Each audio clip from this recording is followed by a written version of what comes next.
Today, we're talking about growth versus scalability, one of my favorite topics to talk on. And I really want to help you identify which mode is your business in, because what you do next depends totally on which mode you're in, and people get it wrong all the time. All the time, simply all the time. So we're going to be talking about that, especially if you're in a service-based business, and what you can do to be able to do something with the information today. So if you've not met me before, my name is Leslie Hassler. I own Your Biz Rules Business Coaching, and what I do is help especially smart women-owned businesses in the service industries, be it professional services, anywhere that if you're serving others, we help you grow and scale in a way that's profitable and sustainable so that you can do great work, you can create a financial legacy, and you can create more impact in your community. So here's what I want you to think about. Growth and scalability are related. In, I think, our vernacular, we use the words very interchangeably. And I will even use them interchangeably with you because it is how everyone understands it. And that's so we can speak a common tongue. It's really interesting to me. When you first start your business, you are in a growth mode. And we'll talk about what that looks like.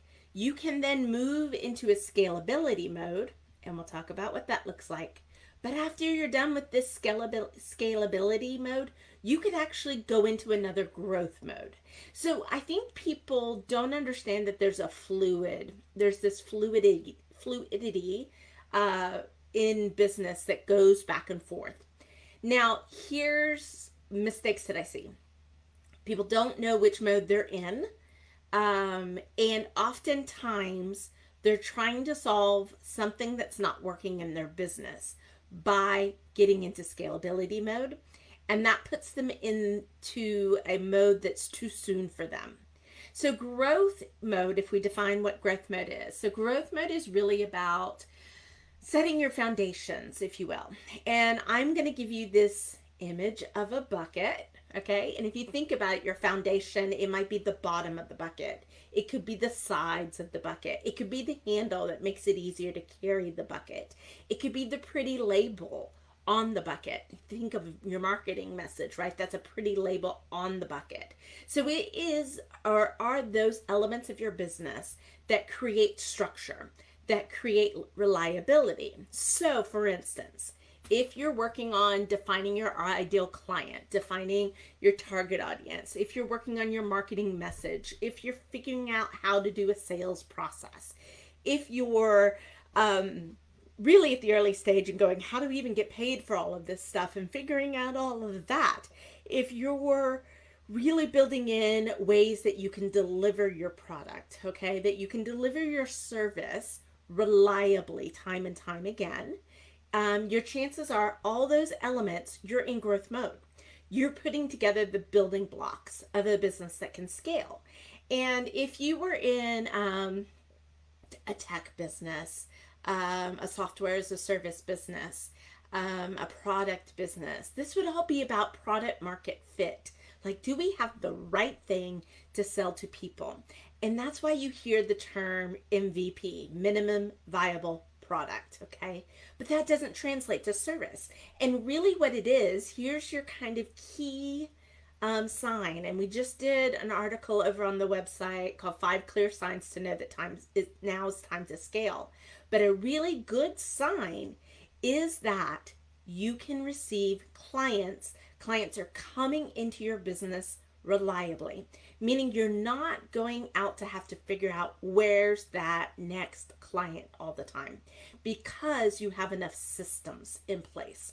Your clients are referring other great people for you to work with. There's just a natural flow of things happening and coming into your business. You've built your business enough that you have momentum, okay? So that's a really good indicator that if you're still working on that, and that's great, work on this stuff, right? If you're still working on it, you're in growth mode. Now, another kind of sign that you're in a growth mode it's probably that you're in feast or famine. So feast or famine is that element to where feast is when we get that client, right? We bring them into the business and then we get so busy working on the client and doing the serving them that we don't know when that next client is coming. So we created a famine in our business. So then we get totally freaked out. We go out and we market like crazy to get that next client and create a feast. That whole feast and famine thing, you're probably still in growth mode. That is a very clear sign. Now, what will happen as you know that you're starting to get to scalability mode is you will find that your growth will slow down because you're reaching capacity. Like the ability for you to serve more is declining, whereas maybe 2 years ago you could have taken on, twice as many clients with what you had. Totally okay. Scaling, let me see wait a minute, I want to make one more point for growth. So I want you to think about growth as a 1-for-1 return. So if we were going to say you invested $1 or 1 hour of your time into growth, you likely would get a 1 unit return. So it's a very even return. And that's because each of those steps that we just talked about, you're having to invest so much into laying that foundation. Scalability shifts. So scalability starts to be about how do we create leverage? How do we take what we're doing here and expand it into a new market? How do we take the service that has been our bread and butter for years and offer a premium service and maybe a DIY service so that we're capturing every bit of what's coming to our doorstep because our marketing is doing a fairly good job, or at least good enough, right? These are all scalability type strategies that you do have to have all those foundations in place for them to work well. You're essentially looking to expand the capacity of your bucket. All right. So if that first analogy is growth is about building the bucket, the second, scaling, is about building the capacity for the bucket to really make sure that you're getting a maximum return on every single investment. Now, in scalability, we expect exponential return. So for the same example, if you invested $1 into your scaling strategies, we would expect 4, 10, 100 times return. We're getting much more for our dollar. And what that does is drive profits. So growth kind of eats up profits because it's not really producing any. It eats cash. But scalability produces cash in abundance, in an exponential fashion. So it almost self-funds. And it's this little gap going back and forth that's really challenging for people, especially if you've never done it, especially if you're still reacting in your business versus being strategic in your business. I say if you're still the chief fire putter outer, okay, we might still be in growth mode. We've got to get into the fact that you can be strategic and intentional. And what's crazy is as soon as you adopt this, all those fires start to go away. It's interesting how that happens. But what we want to look at when we're looking to go from one to the other, and that's really our sweet spot, is helping people go from growth to scalability and master scalability. But one of the things that I see happening is because people don't put enough intention into the foundations to make sure that the foundations are good enough. And I'm talking like 70 to 80% good enough. Nothing will ever be 100%, right? So we just want to get to good enough. But a lot of people stop short of good enough. They get to 40 or 50% and want to make that scalability jump. And what happens is they leave holes in the bucket. All right, so now they have a leaky bucket, or they've created, they've not thought through, how do we make things simple? How do we keep things going? What's the process? How do we build this with ease? And a lot of times they put in bottlenecks and hurdles into the business, either through processes or systems or documentation or over communication requirements, whatever they are. right?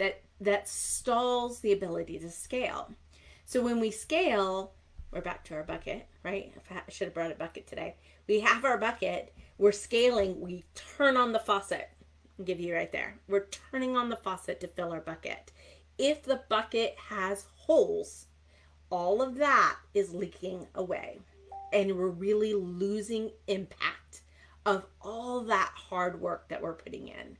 And because the faster you turn it on, the faster it goes out, it really can weaken a business overall if it's done too soon. So that is one of those things I want to give you to think about today, is really which mode is your business in? Which mode do you want to be in? So that's it for today, guys. Be sure to come back tomorrow where we'll be doing our next tip and strategy to help you grow and scale your business. Until then, I'm Leslie Hassler. I own Your Biz Rules, and what we do is help service-based businesses grow and scale in a way that's profitable and sustainable. That's it for today, guys. Hope you have a great afternoon.